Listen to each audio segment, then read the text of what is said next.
Hello friends, দেখো আমাদের গাছ থেকে কামরাঙা পেড়ে নিচ্ছি। দেখো অনেকগুলো পেড়ে নিয়েছি। এবার এটাকে তুলে নিচ্ছি।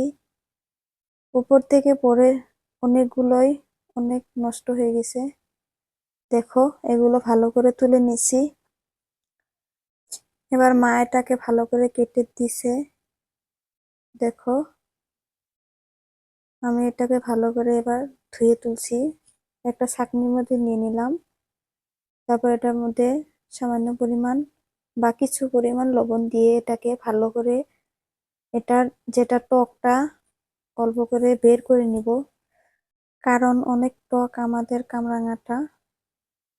দেখো ভালো করে টকটা বের করে নিচ্ছি। দেখো এবার এটাকে আমি ভালো করে ধুয়ে নেব। দেখো এটাকে ডাইরেক্ট ট্যাপের তলে বসিয়ে দিয়েছি। অনেক টক, সেই কারণে ভালো করে ধুয়ে নেব এটাকে, না হলে খাওয়া যাবে না। দেখো এটাকে আবার বাটির মধ্যে তুলে নেব। তুলে নিয়েছি। এবার এটাকে একটা কড়াইতে ঢেলে দেব।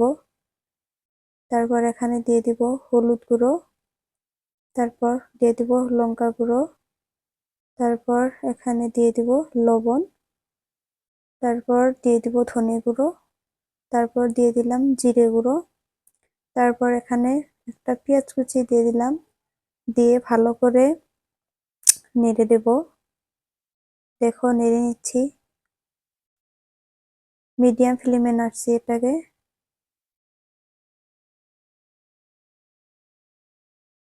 দেখো ভালো করে নাড়াচাড়া করে এটাকে 2 মিনিট রান্না করার পর এখানে আমি রসুন কুচি দিয়ে দিব।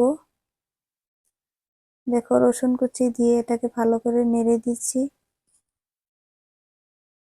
এটাকে এবার 5 মিনিটের মতন রান্না করব। দেখো 5 মিনিট রান্না করা হয়ে গেছে। এবার এটার মধ্যে জল দিয়ে দিলাম। জলটা পরিমাণ মতো দিয়ে ভালো করে নাড়াচাড়া করে এটাকে 5 মিনিটের মতো রান্না করে এবার আমি বাগার রেডি করব। দেখো এখানে শুকনো লঙ্কা দিয়ে দিলাম কয়েকটা, তারপর পেঁয়াজ কুচি রসুন কুচি দিয়ে ভালো করে বাগারটা রেডি করছি। দেখো এবার আমি এটাকে ঢেলে দেব। দেখো আমার চাটনিটা প্রায় রেডি।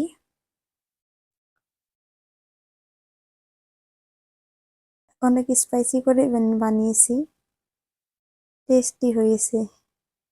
অবশ্যই তোমরা ট্রাই করবে বাড়িতে। Thank you guys, thanks for watching my video. Please like, comment and share. Bye by.